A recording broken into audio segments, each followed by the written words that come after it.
Rubber തോട്ടങ്ങളിൽ കറയെടുപ്പിനായി അംഗീകാരമില്ലാത്ത ഉത്തേജക മരുന്നുകൾ അമിതമായി പ്രയോഗിക്കുന്നത് റബ്ബർ മരങ്ങൾക്ക് ഗുരുതരമായ ദോഷം വരുത്തുമെന്നും ഇക്കാര്യത്തിൽ റബ്ബർ കർഷകരും റബ്ബർ ഉൽപ്പാദക സംഘങ്ങളും അതീവ ജാഗ്രത പുലർത്തി അടിയന്തര ഇടപെടൽ നടത്തണമെന്നും rubber board chairman N Hari പറഞ്ഞു.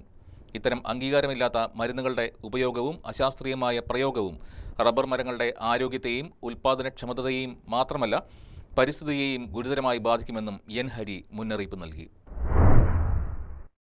ദീർഘകാലത്തെ കാത്തിരിപ്പിന് ശേഷം രാജ്യത്തെ റബ്ബർ കർഷകർക്ക് മെച്ചപ്പെട്ട വില ലഭിച്ചു തുടങ്ങിയത് വലിയ ആശ്വാസമാണെന്നും വില സ്ഥിരത കൈവരിക്കുന്നത് വിപണിക്ക് കൂടുതൽ കരുത്ത് പകരുന്നതായും rubber board chairman N Hari പറഞ്ഞു.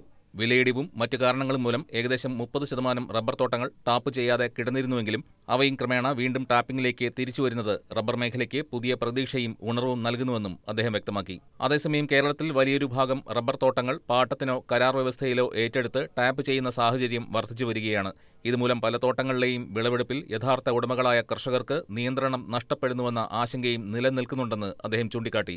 അംഗീകാരമില്ലാത്ത ഉത്തേജക മരുന്നുകളുടെ അമിത ഉപയോഗം പുതിയ ആശങ്കയായി ഉയർന്നുവരുന്നുണ്ട്.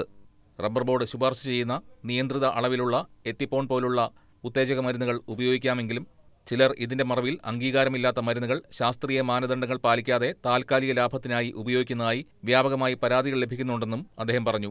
ഇത്തരം അംഗീകാരമില്ലാത്ത മരുന്നുകളുടെ ഉപയോഗവും അശാസ്ത്രീയമായ പ്രയോഗവും റബ്ബർ മരങ്ങളുടെ ആരോഗ്യത്തെയും ഉൽപ്പാദനക്ഷമതയെയും മാത്രമല്ല പരിസ്ഥിതിയെയും ഗുരുതരമായി ബാധിക്കുമെന്ന് എൻ ഹരി മുന്നറിയിപ്പ് നൽകി. News desk KCV news.